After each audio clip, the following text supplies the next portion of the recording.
دوسروں کے سہارے زندگی بسر کرنا قرآن کی روح سے کافری ہے۔ تجربے سے معلوم ہوا ہے کہ لوگ اخلاص اور دیانت کے بہت دشمن ہیں۔ قوم فکر سے محروم ہو کر تباہ ہو جاتی ہے۔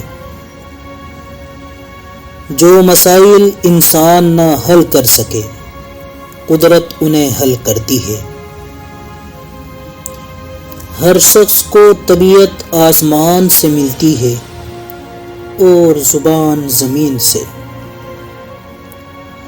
انسان صرف اپنی حسرتوں کی خاطر اپنے رب کے سامنے سجدے میں گرتا ہے۔ اگر وہ صرف عشق خدا میں گرے تو کوئی حسرت باقی نہ رہے۔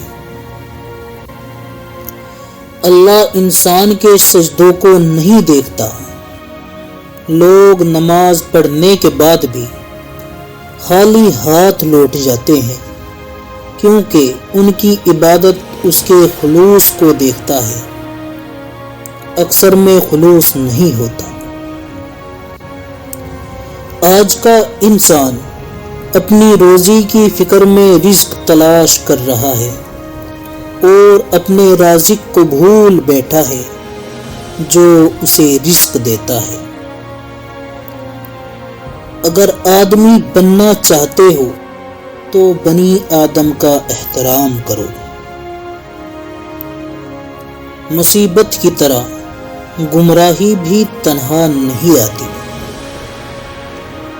محبت میں سود جائز ہے۔ جو تمہیں تھوڑی محبت دے تم اسے 2 گنی محبت دو۔